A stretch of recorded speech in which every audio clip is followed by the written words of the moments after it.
માત મને તું દૂધ નથી આપતી. ઉપમન્યુ જે બહારથી દૂધ માગે છે ને મા ઝૂંપડામાં આમથી તેમ ખાખાખોળા કરે છે, કઈ રીતે મારા બાળક ઉપમન્યુને દૂધ આપવું? માને એક વિચાર આવ્યો, એક કામ કરું કે જે ડબ્બામાં લોટ રાખું છું ને એ ડબ્બામાંથી થોડો લોટ લઈ લઉં અને તેમાં પાણી નાખું, દૂધ જેવું પ્રવાહી કરી અને મારા દીકરા ઉપમન્યુને પાવ. હવે માયા જ લોટનો ડબ્બો ખોલ્યો તો ડબ્બામાં લોટે નથી. હવે દૂધ કઈ રીતે બનાવે? વળી પાછો માને બીજો વિચાર આવ્યો, એક કામ કરું, આ જે ડબ્બામાં લોટ રાખું છું એ આજુબાજુ છોંટેલો છે એ બધો જ લઈ લઉં. ડબ્બાને આમ ઠપકારે છે, ખૂણામાં લોટ ભેગો થાય છે, લોટ વાટકેમાં લે છે, એમાં પાણી નાખે છે, દૂધ જેવું પ્રવાહી બનાવે છે. માને આંખમાં ત્યાં આંસુ પડી જાય છે કે અરે મારો દીકરો ઉપમન્યુ મારી પાસે દૂધ માગે છે ને ઘરમાં દૂધ નથી. અને માનો સ્વભાવ છે, બાળક કાંઈ માગે ને જ્યારે મા આપવા માટે સમર્થ ન હોય ત્યારે માને દુઃખ બહુ થાય. એ તો માનું પાત્ર જેને મેળવ્યું હોય ને જેને નિર્ધનતા જોઈ હોય એને જ માને ખબર પડે. બાકી વાતો એ ઘણી બધી વસ્તુ ન સમજાય, અનુભવથી સમજાય છે. ઉપમન્યુ કહે છે, મા મને દૂધ આપ, મારે દૂધ પીવું છે.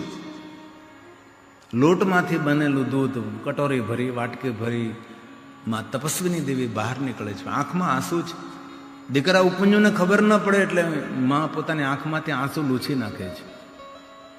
કોઈને ખબર ન પડે તેમ બે આંસુ પાડેલી નિર્ધનતા છુપાવી દે. એને કહેવાય માં. છોકરાઓને અણસાર પણ ના આવવા દે કે નિર્ધનતા છે. પોતે ભૂખી રહી જાય, મને આજ ભૂખ નથી, અને પોતાના બાળકોને ભોજન કરાવે. એને કહેવાય માં. માં તપસ્વીની દેવી બહાર નીકળે છે, લે બેટા આ દૂધ છે. હવે લોટમાંથી બનેલા દૂધના સ્વાદમાં અને જે સાચું દૂધ હોય તેના સ્વાદમાં કાંઈક તો ફરક હોય ને. એ ઉપમન્યુ તો રોજ દૂધ પીવાના આદતી હતા. માં તપસ્વીની દેવી દૂધની કટોરી ઉપમન્યુના હાથમાં આપે છે. અને ક્યારેક કોઈ નાના માણસનો નાનો માણસ ક્યારે આપણે ઘરે કોઈ દૂધ લેવા નહીં પણ છાશ લેવા આવે ને તો તેને પડી છાશ આપવી. અને જો આપણા ઘરમાં ખાટી છાશ આપીએ ને આપણે જો તાજી છાશ ખાતા હોય ને તો આપણે છાશ આપણા માટે ઝેર સમાન કહેવાય છે. આપણે જેવું ખાતા હોય ને એવું બીજાને અપાય. આ તો ખાટી છાશ બીજાને આપી દઈએ ને તાજી છાશ આપણે ખાઈ, અરે આપણા માટે તાજી છાશ નથી, ઝેરના ઘૂંટડા કહેવાય છે. આપણો ગૃહસ્થાશ્રમનો ધર્મ છે. 5 યજ્ઞોમાં એક ગૃહ યજ્ઞ કયો છે. આંગણે કોઈ આવે કોઈ માગવા માટે તેને ખાલી હાથ ન કાઢવો, ભલે થોડામાંથી થોડું તેને આપવું. એ આપણો ગૃહસ્થાશ્રમ ધર્મ છે. એ પણ એક યજ્ઞ છે. આપણા ઘરમાં દેવતાઓની પૂજા કરીએ દેવ યજ્ઞ છે. અતિથિને આવકાર આપીએ ગૃહ યજ્ઞ છે. વૃક્ષોનું વાવેતર કરી તેને ભૂત યજ્ઞ કહેવાય. ધર્મગ્રંથોનું અધ્યયન કરી તેને ઋષિ યજ્ઞ કહેવાય. આ બધા જ યજ્ઞો છે. માતા પિતાની સેવા કરી તેને પિતૃ યજ્ઞ કહેવાય છે. માતા પિતા મૃત્યુ પામે ને પછી એની પાછળ મોટા મોટા કર્મકાંડ ને ક્રિયાકાંડ કરીએ, ઠીક છે, કરવું જોઈએ, પણ જીવતા માતા પિતાના આશીર્વાદ લીધા એ જ પિતૃ યજ્ઞ છે. આવા 5 યજ્ઞોનું પણ વર્ણન શિવપુરાણ ગ્રંથમાં કર્યું છે. ઉપમન્યુના હાથમાં દૂધ આપવામાં આવે છે ને ઉપમન્યુજી દૂધ પીવે છે ને દૂધનો સ્વાદ નથી. માં આ દૂધ નથી, આ તો સ્વાદ કંઈક અલગ છે. માં મારે તો દૂધ પીવું છે, મને તો દૂધ આપ. ઉપમન્યુજી કટોરી નીચે મૂકી દે છે, માં મને દૂધ આપ. હવે માં રડી પડે છે. દીકરાને જ્યારે આપી ન શકે ત્યારે માં દુઃખી થાય. માની આંખમાંથી આંસુ પડી જાય છે.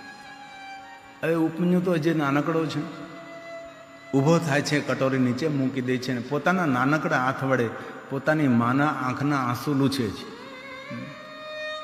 અત્યારનો દીકરો માની આંખના આંસુ લૂછે નહીં પણ આંસુ પડાવે નહીં ને તો પણ ઘણું સારું છે. ભલે મોટા મોટા મંદિરો ન બનાવી શકીએ, મોટા મોટા સત્કર્મો ન કરી શકીએ, પણ કમસે કમ માતા પિતાને આપણા વ્યવહારથી ને આપણી વાણીથી રાજી રાખીએ ને તો પણ મોટા યજ્ઞો સમાન જ પુણ્ય મળે છે. આપણે બધું જ કરતા હોય પણ માતા પિતા જો આપણા વ્યવહારથી ને આપણી વાણીથી જો દુઃખી હોય તો સમજી લેવું કે આપણી પાસે કાંઈ નથી. આપણે એક શબ્દ બોલીને નીકળી જાય પણ મા બાપને એક શબ્દમાંથી નીકળતા જિંદગી વહી જાય. આપણે તો સ્વાભાવિક બોલી નાખીએ મા બાપની સામે, મુખમાંથી એક શબ્દ નીકળી જાય આપણે તો તરત ત્યાંથી નીકળી જાય, પણ મા બાપને એ શબ્દ સાંભળ્યા પછી એમાંથી નીકળતા ઘણો સમય લાગે. તેથી મા બાપને રાજી રાખવા, મા બાપને ખુશ રાખવા, વૃદ્ધોની સેવા કરી, દાદા દાદીને ખૂબ સાચવવા, એ જ મોટું પુણ્ય છે. બાકીના પુણ્યો બધા જ બીજા નંબર પર આવે છે. ઉપમન્યુ માને અધિકારપૂર્વક પૂછવા લાગે છે, માં મારાથી કંઈ ભૂલ થઈ ગઈ? મારાથી કંઈ કહેવાઈ ગયું? મારાથી કંઈ બોલાઈ ગયું? માં કેમ તું રડે છે? શા માટે રડે છે? ત્યારે માં તપસ્વીની દેવી કહે છે, બેટા તું મારી પાસે દૂધ માગે છે, ઘરમાં દૂધ નથી, કારણ કે આપણે નિર્ધન છીએ, આપણે દરિદ્ર છીએ. હવે ઉપમન્યુ દરિદ્રતાથી કોઈ પરિચય જ નથી. તેને નિર્ધનતા કોને કહેવાય, દરિદ્રતા કોને કહેવાય? કારણ કે મામા સંપન્ન છે, મામાના ઘરે મોટા થયા છે. અને ધનપતિઓએ પણ ખૂબ ધ્યાન રાખવું જોઈએ, પોતાના બાળકોને નિર્ધનતાની અનુભૂતિ કરાવવી જોઈએ કે નિર્ધનતા કોને કહેવાય, ગરીબાઈ કોને કહેવાય. માગે આપી દીધું, માગે આપી દીધું. નબીરાઓ કેટલા બગડીને બે હાલ થયા છે, અને મા બાપ માથા પકડી પકડીને રડે છે. ધન કેમ કમાવાય ને ધનનું કેટલું મૂલ્ય છે. આ તારા બાપાએ સામ્રાજ્ય ઊભું કર્યું, સામ્રાજ્ય કેવી રીતે તું સુરક્ષિત રાખે, એના માટે મા બાપે વિચારવું પડે છે. આજે અનેક એવા ધનપતિ માતા પિતાઓ માથા પકડી પકડીને રડે છે કે આના માટે કરવું શું? હવે આ દીકરો બગડીને બે હાલ થયો, એ દીકરો નથી બગડ્યો, ત્યાં દીકરાને બગાડ્યો છે. વણ માગી ભેટ આપે ને માગે તે આપી દે, હાજરા હાજુર. જે કાંઈ અમને સુખ નથી મળ્યું, મારા છોકરાને મળવું જોઈએ. છોકરા એમ કહે કે બાપા તમારા બાપા પાસે કાંઈ નહોતું એટલે તમને ન મળ્યું, અમારા બાપા પાસે બધું છે એટલે અમને મળવું જોઈએ. એ બધી ઘેલચાઓ બધી છોકરાઓને બગાડે છે. નિર્ધનતાનો તેને અનુભવ કરાવવો જોઈએ કે નિર્ધનતા કોને કહેવાય, દરિદ્રતા કોને કહેવાય, ગરીબાઈ કોને કહેવાય, સંઘર્ષ કોને કહેવાય. એને મજૂરો દેખાડવા જોઈએ. જો બેટા આખો દી આપણા ખેતરમાં કામ કરે ને ત્યારે એને એટલા પૈસા મળે છે. જો સવારથી સાંજ સુધી જ્યારે ખેતરમાં કામ કરે ત્યારે એટલા પૈસા મળે છે. બેટા આપણો મજૂર સવારથી સાંજ સુધી કામ કરે, મહિને એટલા પગાર મળે છે. એટલો તારો એક દિવસનો ખર્ચ છે, તું વિચાર. આમ છોકરાઓને આ નિર્ધનતા, દરિદ્રતા, સંઘર્ષ, પુરુષાર્થથી જો આપણે વાકેફ નહીં કરાવીએ તો આપણે જ રોવાના વારા આવશે. આપણું મહેનતથી પુરુષાર્થથી કમાયેલું ધન એ ભોગ અને વિલાસમાં વાપરી નાખશું. તેથી ડાયા માણસો હંમેશા સત્કર્મો કરતા રહે, સારા કાર્યો કરતા રહે, હંમેશા સારા કાર્યોમાં પોતાનું ધન સમર્પિત કરતા રહે. આજે ઉપમન્યુ કહે છે, મા તપસ્વીની દેવી, નિર્ધનતા, દરિદ્રતા. મા તપસ્વીની દેવી સમજાવે છે, બેટા ઉપમન્યુ દૂધની ક્યાં વાત કરે, ક્યારે ઘરમાં ભોજન હોય ન હોય, આ તો જંગલ છે બેટા, અમે તો વનવાસી છીએ. નિર્ધનતા છે. માં ઘરમાં દૂધ ના હોય? ના બેટા, દૂધ ના હોય. ભોજન પણ ક્યારેક જ હોય, આવી નિર્ધનતા.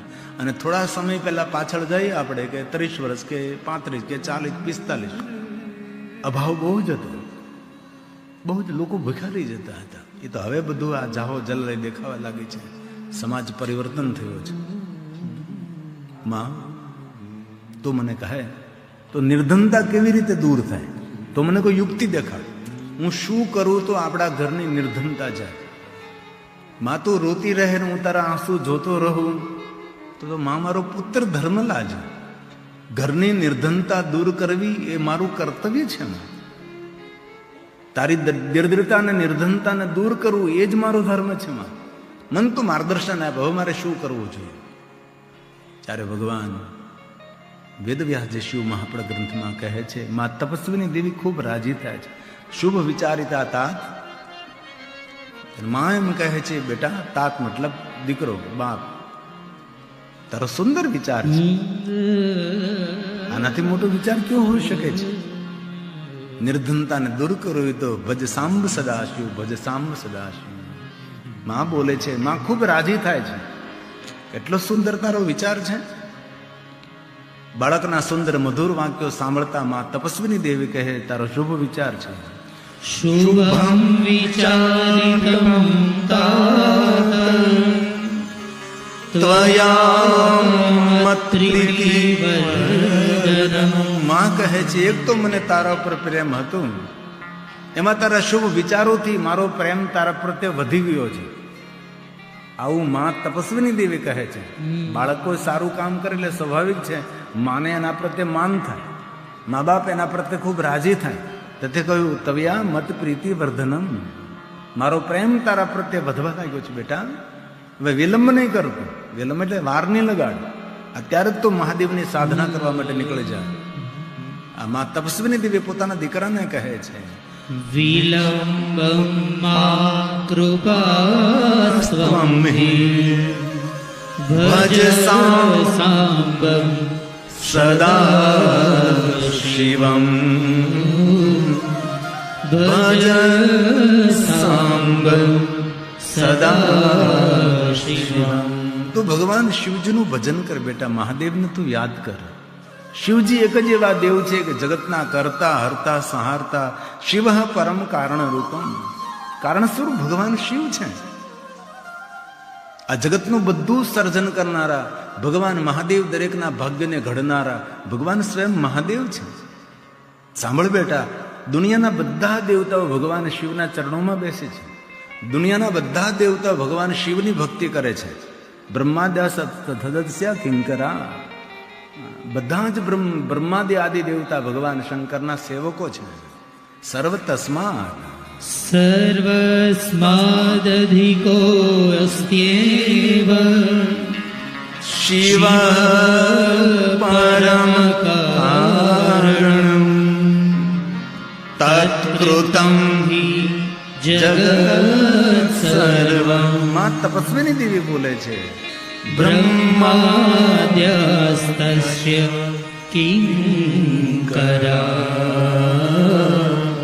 બ્રહ્માદ્યસ્તસ્ય કિંકરા. તેથી બેટા ભગવાન શિવનું ભજન કર. શંકર લોક શંકરમ જપે પંચાક્ષરમ. બેટા પંચાક્ષર મંત્રનો જાપ કર અને ભગવાન મહાદેવની સાધના કરવા માટે જા. ભગવાન શિવ એક દેવ એવા છે કે તારી દરેક કામના, તારી દરેક મનોકામનાને ભગવાન મહાદેવજી પૂર્ણ કરશે. બેટા ભાવપૂર્વક ભગવાન શિવજીનું ભજન કરજે. બેટા શિવજી એક એવા દેવ છે કે દરેક કામના, દરેક મનોકામનાને મહાદેવજી પૂર્ણ કરશે. બેટા પણ યાદ રાખજે, અન્ય કોઈ દેવતા તારી પાસે આવે અને તને પ્રલોભન આપે તો માગને તો ભગવાન મહાદેવની પાસે માગજે, અન્ય દેવતાઓ પાસે નહીં માગતો. અન્ય દેવતાઓ કોઈ આપશે તો તને આપેલું જતું રહેશે, પણ મહાદેવ જ્યારે આપે છે ત્યારે નિરંતર રહેશે. તો માગે ને તો મહાદેવ પાસે માગજે. દેવતાઓનું આપેલું એ નિત્ય નથી રહેતું, મહાદેવનું આપેલું એ નિત્ય રહે છે. તેથી અન્ય કોઈ દેવતાઓ તારી પાસે આવે અને તને માગવા માટે કોઈ પ્રલોભન આપે તો તું તેને પ્રણામ કરજે, વિવેક રાખજે તેની સામે. પણ તેની સામે કોઈ લોભ લાલચથી ભ્રમિતથી તેની પાસેથી વરદાન નહીં માગતો. વરદાન માગે ને તો ભગવાન મહાદેવની પાસે જ તું વરદાન માગજે. આવું માએ વારંવાર ઉપમન્યુને કહ્યું છે ને કહ્યું તું પંચાક્ષર મંત્રનો જાપ કરજે અને મહાદેવની સાધના કરજે. ઉપમન્યુજી માના આશીર્વાદ લઈ ઘનઘોર જંગલમાં નિર્ધનતાને દૂર કરવા માટે, દરિદ્રતાને દૂર કરવા માટે તપસ્યા કરવા જાય છે. અગ્નિકુંડને પ્રગટ કરે છે અને અગ્નિકુંડની સામે બેસીને ઉપમન્યુજી ભગવાન મહાદેવને યાદ કરવા લાગે છે, ભગવાન શિવને યાદ કરવા લાગે, પંચાક્ષર મંત્રનો જાપ કરે છે. દેવતાઓએ ઉપમન્યુના તપની જયજયકાર કરી છે.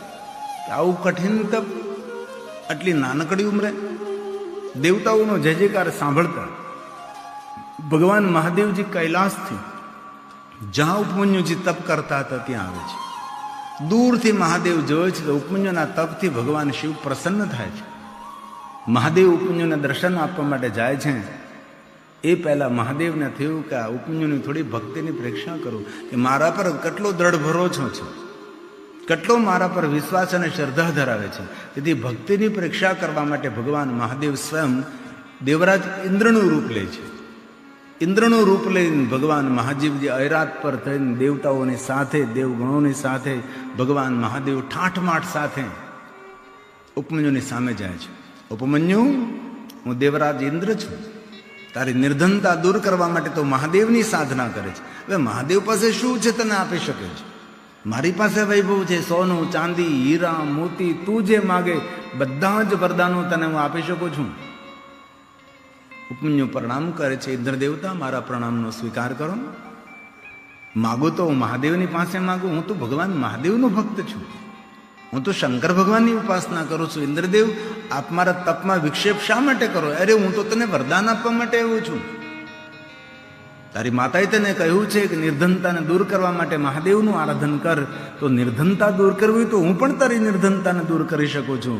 ત્યારે ઉપમન્યુજીએ કહ્યું કે ઇન્દ્રદેવ મને ક્ષમા કરજો, મારી માતાએ પણ મને કહ્યું છે કે માગે ને તો મહાદેવ પાસે માગજે, અન્ય દેવતાઓ પાસે તું કોઈ વરદાન નહીં માગતો. તેવું માગીશ તો મહાદેવની પાસે માગીશ, આપની પાસે કોઈ વરદાન હું નહીં માગું. ઇન્દ્રદેવતા જે રીતે આપ આવ્યા છો એ રીતે પાછા આપ ઇન્દ્રલોકમાં જતા રહ્યો, મારા પ્રણામનો સ્વીકાર કરો, મને મારા તપમાં વિક્ષેપ નહીં કરો. વારંવાર ઇન્દ્ર કહે છે, વારંવાર ઇન્દ્ર કહે છે. એટલે ઉપન્યુ સમજાવે છે કે ઇન્દ્રદેવ તમે જતા રહો, મને ભગવાન મહાદેવમાં મારું મન છે.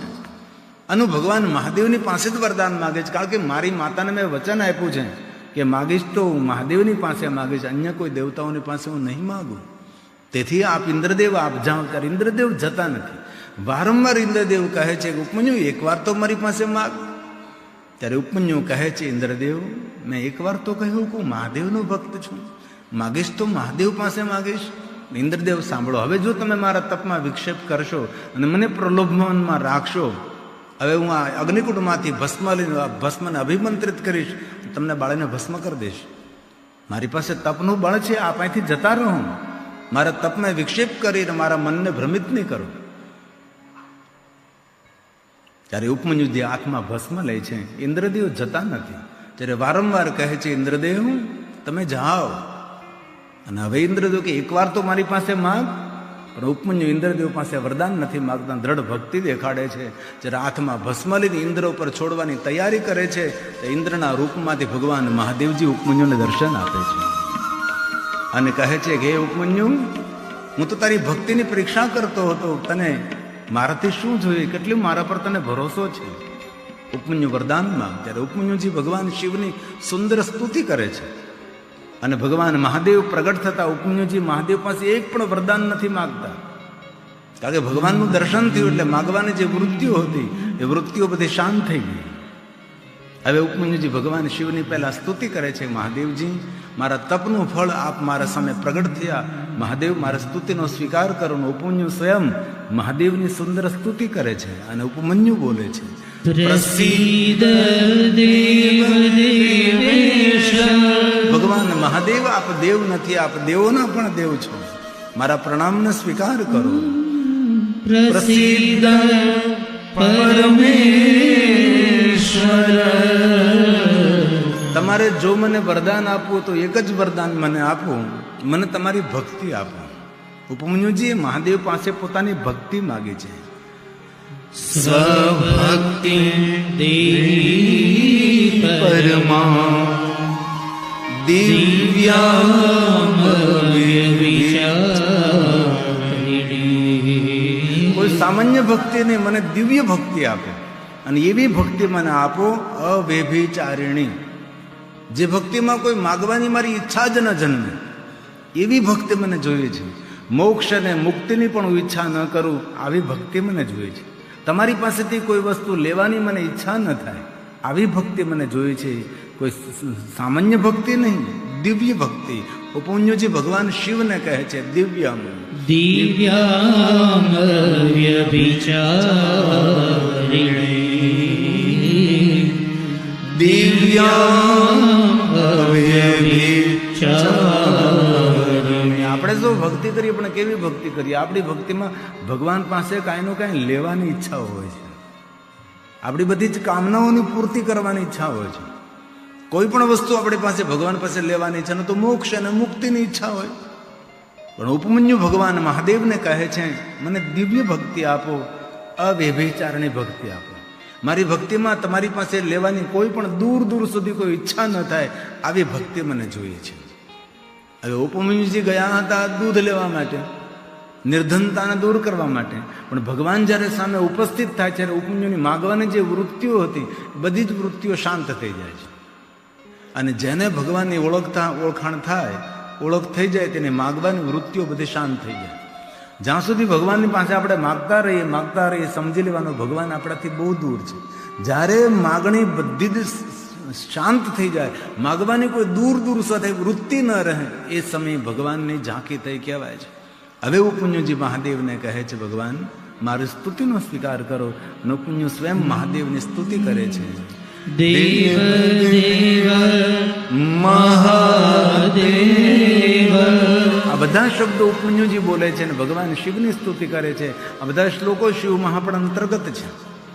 ભગવાન મહાદેવને ઉપમન્યુજી કેવી રીતે સંબોધિત કરે છે કે મહાદેવ તમે દેવોના દેવ છો, દેવદેવ મહાદેવ.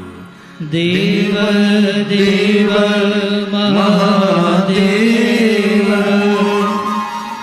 શરણાગત વત્સલ પ્રસિદ્ધ કરુણા સિંધો સાંબ શંકર સર્વદા.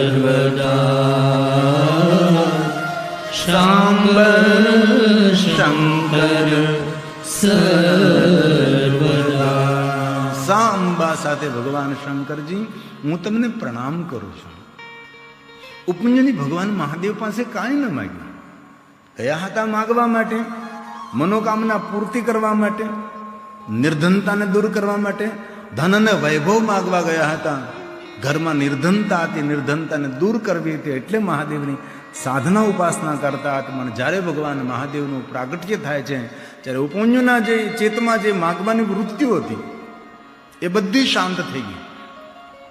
અને આપણને પણ જ્યારે ભગવાનની જ્યારે ઓળખાણ થાય છે ત્યારે માગવાની વૃત્તિઓ આપણે બધી શાંત થઈ જાય છે. જ્યાં સુધી માગવાની વૃત્તિ છે તે સમજો ભગવાન બહુ દૂર છે. હવે ભગવાન મહાદેવજી ઉપમન્યુને વરદાન આપે છે અને એક શ્લોકમાં ભગવાન એમ કહે છે કે હજી પણ તારી પાસે સમય છે, તું માગી શકે છે. તે જે મારી પાસે વરદાન માગ્યું છે, દ્રઢ ભક્તો અસી વિપ્રેશો, હે વિપ્ર, હે બ્રાહ્મણ, મારા પ્રત્યે તારી દ્રઢ ભક્તિ રહે એ તો વરદાન હું તને આપું છું. દત્વા એ તો હું તને આપું છું. અન્ય કોઈ તારે તને જે માગવાની ઈચ્છા હોય તું માગી શકે છે. વત્સો ઉપમન્યુ તૃષ્ટો અસ્મિ, હું સંતુષ્ટ થયો છું તારા તપથી, તારી સાધના, તારી ઉપાસનાથી મને સંપૂર્ણ સંતુષ્ટ છે. હે વત્સો, બેટા ઉપમન્યુ, કેટલું સુંદર સંબોધન કર્યું છે. વત્સો ઉપમન્યુ, બેટા ઉપમન્યુ, વત્સોપમન્યુ તૃષ્ટોસ્મિ. હે બેટા ઉપમન્યુ, તારા તપથી હું સંપૂર્ણ પ્રસન્ન છું, હું સંતુષ્ટ છું. દત્તમ, જે તું માગે બધું જ તને આપું. સર્વ દત્તમ મયાહિતે. તું જે માગે એ બધા જ વરદાનો તને આપવા માટે હું સમર્થ છું. પણ તે મારી પાસે ભક્તિ માગી છે તો ભક્તિનું વરદાન હું તને પહેલા આપું છું. ભગવાન શંકરજી ઉપમન્યુને પહેલી ભક્તિ આપે. દ્રઢ ભક્તો અસી વિપ્રેષે. હે બ્રાહ્મણ, મયા જિજ્ઞાસિતો યસી. હજી પણ જો તારા મનમાં ઊંડે ઊંડે કોઈ જગ્યાએ જિજ્ઞાસા હોય તો તું માગી શકે છે. હજી તારી પાસે સમય છે. મયા જિજ્ઞાસિતો યસી.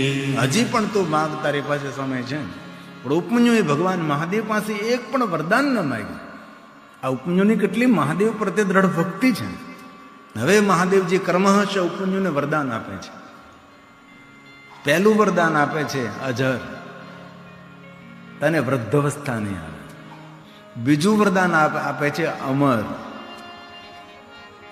અને ત્રીજું વરદાન આપે છે તવમ દુઃખ વર્જિતા, તારા જીવનમાં કોઈ તને દુઃખ નહીં પડે. અને અમર બનવાનું વરદાન મહાદેવ જ આપી શકે છે. એક પણ કથા એવી નથી કે અન્ય દેવતાઓ અમરતાનું વરદાન પ્રાપ્ત આપી શકે. અમર બનવાનું વરદાન એક મહાદેવ આપે છે. માર્કંડ ઋષિને અમરત્વનું વરદાન મહાદેવે આપ્યું છે. ઉપમન્યુને પણ અમરત્વનું વરદાન મહાદેવે આપ્યું છે. એક જ શંકર ભગવાન એવા દેવ છે કે અમર બનવાનું વરદાન મહાદેવ આપી શકે. અન્ય કોઈ પણ દેવતા અમર બનવાનું વરદાન ના આપી શકે. એક જ શંકર ભગવાન એવા સામર્થ્ય ધરાવતા દેવ છે, અમરત્વ આપી શકે છે, અમર બનવાનું વરદાન આપી શકે. તેથી ક્રમશ વરદાન આપ્યા છે. પહેલું વરદાન અજરાશયમર શૈવ ભવત્વં દુઃખવર્જિતઃ. તું વૃદ્ધ નહીં થાય, તારું શરીર જર્જરિત નહીં થાય, અમરત્વ તને પ્રાપ્ત થાય, તારું મૃત્યુ નહીં થાય. અને આ ભવની અંદર દુઃખ વર્જિતમ, તને કોઈ પણ પ્રકારના દુઃખ નહીં પડે. અને પછી વરદાન આપ્યું છે યશસ્વી, તને બહુ મોટો યશ અને કીર્તિ મળશે. એટલી મોટી કીર્તિ કોને મળે? દ્વારકાધીશ કૃષ્ણ પરમાત્મા જેના ચરણોમાં બેસીને વિદ્યા ગ્રહણ કરે, આવી મોટું સન્માન, આવી મોટો યશ અને આવી મોટી કીર્તિ કોને મળે? તેજસા યુક્તો, તારામાં તેજ રહેશે, દિવ્ય જ્ઞાન રહેશે, અમરત્વને પ્રાપ્ત થશે. આ બધા જ ક્રમશ વરદાનો ભગવાન મહાદેવજી ઉપમન્યુને આપે છે. એમાં પહેલું વરદાન યશસ્વી તેજસા યુક્તો દિવ્ય જ્ઞાન સમન્વિતા, દિવ્ય જ્ઞાન સમન્વિતા. તને દિવ્ય જ્ઞાન પ્રાપ્ત થશે, યશ મળશે, કીર્તિ મળશે, સર્વ દુઃખોથી તું વર્જિત રહીશ, અમરતાને પ્રાપ્ત થઈશ અને તારા જીવનમાં કોઈ વૃદ્ધાવસ્થા નહીં આવે, દુઃખ નહીં પડે. આવા બધા જ વરદાનો ભગવાન મહાદેવ આપે છે. અને ભગવાન મહાદેવ પછી કહે છે, હું તને એવું વરદાન આપું છું કે જે તું કલ્પના કરીશ એ બધું સાકાર થશે. અને ત્યાર પછી તો ક્રમશઃ ઉપમન્યુને એવું વરદાન આવે, ઉપમન્યુ જે કાંઈ સંકલ્પ કરે બધા જ ઉપમન્યુના સંકલ્પો સાર્થક થવા લાગે છે. પછી તો કર્મહશ કર્યું કે દૂધનો સમુદ્ર બનાવ્યો, દહીંનો સમુદ્ર બનાવ્યો, ખારા જળનો સમુદ્ર, મીઠા જળનો સમુદ્ર, માલ પુવા, અનેક પ્રકારે ઉપમન્યુ જે જે કલ્પના કરે, ઉપમન્યુ જે જે બોલે છે એ બધું જ ભગવાન મહાદેવજી તેના માટે ઉપલબ્ધ કરે છે. આવા બધા જ વરદાનો પ્રાપ્ત કરી અને ભગવાન મહાદેવને પ્રણામ કરે છે. અને એવમ મુક્તવા ચ ભગવાન, દેખતે દેખતે ભગવાન મહાદેવ સૂર્યકોટી સમપ્રભા, કરોડો સૂર્ય સમાન પ્રકાશિત ભગવાન શિવજી ઉપમન્યુ જોતા રહે છે અને ભગવાન શિવ અદૃશ્ય બને છે. એવમ મુક્તવા, એવમ મુક્ત્વા સ ભગવાન, દરેક પ્રકારના ઉપમન્યુને વરદાન આપીને કરોડો સૂર્ય સમાન પ્રકાશિત ભગવાન શિવ સૂર્યકોટી સમપ્રભા, ઈશાન સર્વરાંગત્વા. ઈશાન ભગવાન મહાદેવે અનેક વરદાનો ઉપમન્યુને આપ્યા છે. તત્રે અંતર્ધ્યાન થઈ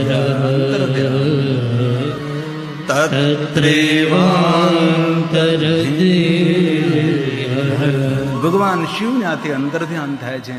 અને ભગવાન શિવજીને પ્રણામ કરતા કરતા, શિવજીનું સ્મરણ કરતા કરતા ઉપમન્યુજી જગામ જનની સ્થાનમ, જ્યાં પોતાના માતા રહેતા હતા ત્યાં ઉપમન્યુજી આવે છે. ઉપમન્યુ પ્રસન્નાત્મા, પ્રસન્નતાપૂર્વક ઉપમન્યુજી મહાદેવની પાસેથી બધા જ વરદાનો મેળવી, ભગવાન મહાદેવ પાસેથી દિવ્ય જ્ઞાન મેળવી અને ભગવાન શિવનું દર્શન કરીને ઉપમન્યુજી પ્રસન્નતાપૂર્વક જ્યાં પોતાના મા રહેતા હતા તપસ્વીની દેવી ત્યાં ઉપમન્યુજી આવે છે. ઉપમન્યુ પ્રસન્નાત્મા, હવે ભગવાન મહાદેવની ઝાંખી જેને થઈ ગઈ, મહાદેવે જેને વરદાનો આપ્યા છે એના જીવનમાં કઈ હવે દુઃખ, કઈ નારાજગી. પ્રસન્નાત્મા પ્રાપ્યમ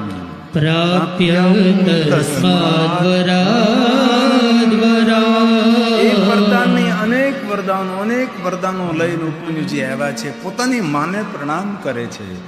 જગામ જનની સ્થાનમ સુખમ પ્રાપદિકં ચ સવ, સુખમ પ્રાપદિકં ચ સવ. જીવનના બધા સુખો મળ્યા છે. તેથી ભગવાન શિવ એક એવા દેવ છે કે દુનિયાના દરેક વરદાનો આપવાને સમર્થ છે. બતે પોતાની પાસે કાંઈ નથી. ભવદ ભ્રુવ પ્રણીતા, પોતાના ભ્રુવના ઈશારા માત્રથી ભગવાન શિવજી દરેક વરદાનોને આપવાને સમર્થ છે. આવા ભગવાન મહાદેવ છે, જેમનો વેશ, જેનો ગણવેશ સૌથી જુદો છે, સૌથી અલગ છે. પણ ભગવાન શિવજી દરેક વસ્તુ આપવાને સમર્થ છે. ધન નિર્ધન કો દેત સદાહી, જો કોઈ જાસે હો ફલ પાહી. એવા ભગવાન મહાદેવ છે. જેથી શિશે મંદાગ્નિ ધારી ભાલ ચંદ્ર ત્રિલોચન પંચ પ્રસનાત્મા દશ બાહુર ત્રિશુલ ધૂપ. આ ભગવાન મહાદેવનું રૂપ છે. મહુક્ષમ ખટમાંગમ પરશુરજનમ ભસ્મ ફણેના, ભગવાન શિવજીના રૂપનું વર્ણન કર્યું. કેવું તો કે મસ્તક ઉપર જટા, જટાની ઉપર ગંગા છે, ભાલમાં ચંદ્ર છે, ત્રિનેત્ર છે. આપણે ભજન ગાઈએ છીએ, બહુ લોક ભોગીએ છીએ, એમાં શિવજીના રૂપનું વર્ણન છે. ભોલે તેરી જટા મેં બહેતી હે ગંગાધાર. આટલું લોક ભોગ્ય ભજન છે. એમાં રૂપ પણ છે, સ્વરૂપ પણ છે, અને એમાં સ્વીકાર પણ છે. અને બ્રહ્માનંદ સ્વામીનું ભજન છે. भोले तेरी जटा में बहती है गंगाधारा, काली घटा के अंदर जिमदामिनी उजाला। भोले तेरी जटा में, भोले तेरी जटा में। हे महादेव, हे महादेव, हे महादेव.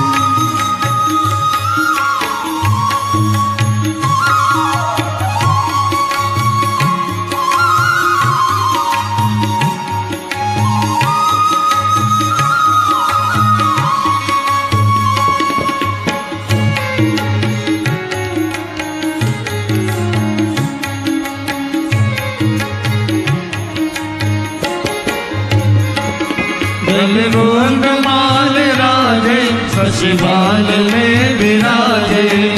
ओ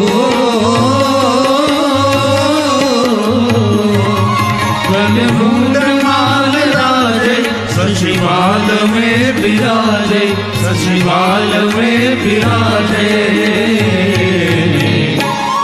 डमरू निनाद बाजे, डमरू निनाद बाजे। कर में त्रिशूल धारा, भोले तेरी जटा में बहती है गंगाधारा। काली घटा के अंदर जिमदामिनी उजाला। भोले तेरी जटा में, भोले तेरी जटा में। हे महादेव, हे महादेव.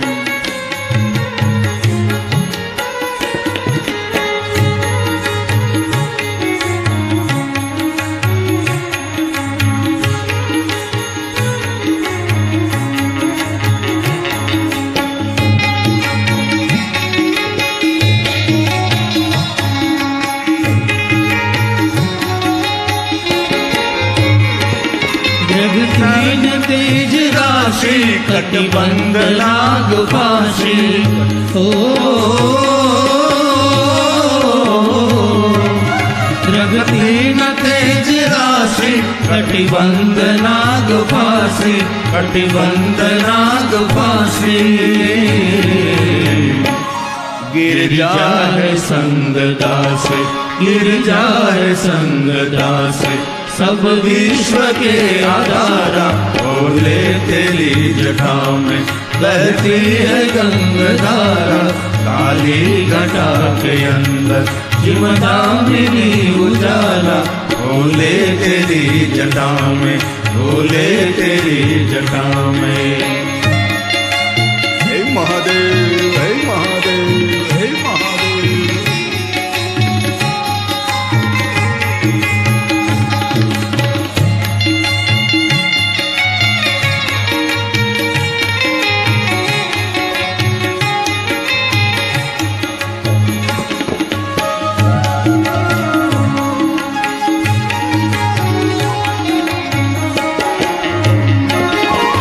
चर्म वस्त्रधारी वृषराज पे सवारी। ओ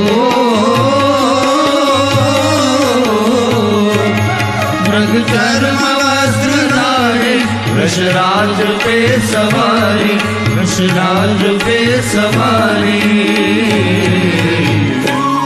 ભગત શક્તિ પોતાના તેજોમય સ્વરૂપે પ્રકાશિત હતા. ભગવાન શિવ અને શક્તિ દ્વારા એક પ્રથમ પુરુષનું પ્રાગટ્ય થાય છે. ભગવાન શિવ કોણ છે? તો કે આદિ પુરુષ છે. અને શિવ અને શક્તિ દ્વારા પ્રગટ થયેલા પુરુષ કોણ છે? તો કે પ્રથમ પુરુષ. કેવું સુંદર તેનું રૂપ હતું, સુંદર આકૃતિથી, દિવ્યતાથી ભરેલા હતા. પ્રશ્ન કરે છે કે હું કોણ છું? એવો પ્રશ્ન નથી કર્યો કે તમે કોણ છો, તમે કોણ છો, હું કોણ છું?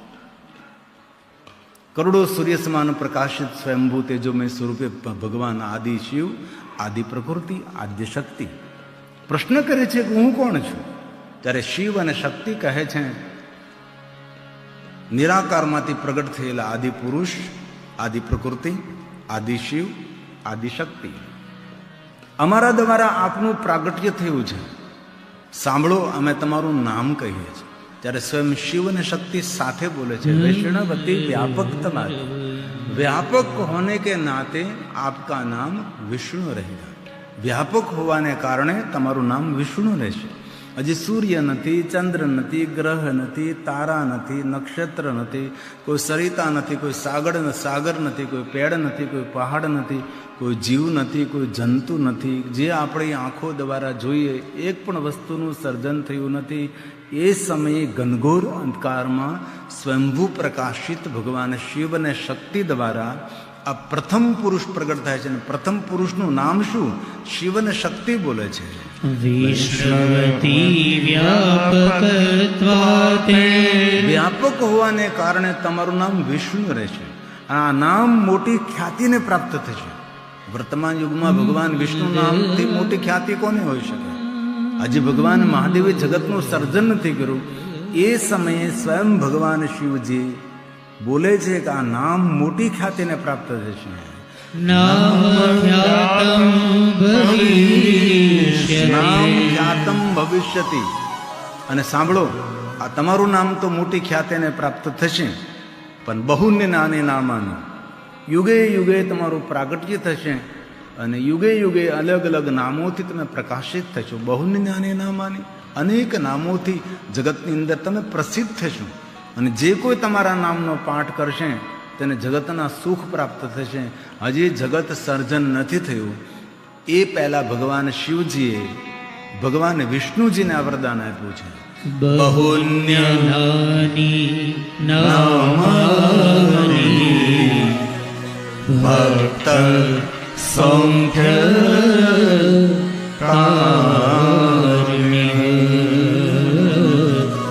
ભક્ત સંખ્ય. તમારા બધા જ નામો ભક્તોના સુખનું કારણ બનશે. બહુની નાની નામાની નામ ખ્યાતમ ભવિષ્યતિ. પહેલું નામ તમારું વિષ્ણુ રહેશે અને યુગે યુગે તમારું પ્રાગટ્ય થશે. અનેક નામોથી તમે પ્રકાશિત થશો. અને જે કોઈ તમારા નામનો પાઠ કરશે તેને જગતના સુખ મળે. આ કેટલું સુંદર સમન્વય, એકતા કેટલી છે. કોઈ પાઠ કરે ભગવાન વિષ્ણુના નામનો અને વરદાન આપે ભગવાન સ્વયં શિવ. શિવ સ્વયં એમ કહે છે કે જે કોઈ તમારા નામનું પારણ કરશે એને દુનિયાના સુખો મળશે. તેથી વર્તમાન યુગમાં ભગવાન વિષ્ણુજીના 1000 નામ છે. તેથી વિષ્ણુઓ રોજ ભગવાન વિષ્ણુના 1000 નામનું પારણ કરે છે. એવા અનેક ભગવાન વિષ્ણુના ભક્તો આપણે જોયા છે. એ રોજ પછી તો મુખમાં અન્ન રાખે છે. નિત્ય નિત્ય ભગવાન વિષ્ણુજીના 1000 નામોનો પાઠ કરે છે. જે વિષ્ણુ ભગવાનના 1000 નામો પાઠ કરે તેના માટે શિવજીએ સ્વયં વચન આપ્યું છે કે તેને દુનિયાના સુખ મળશે.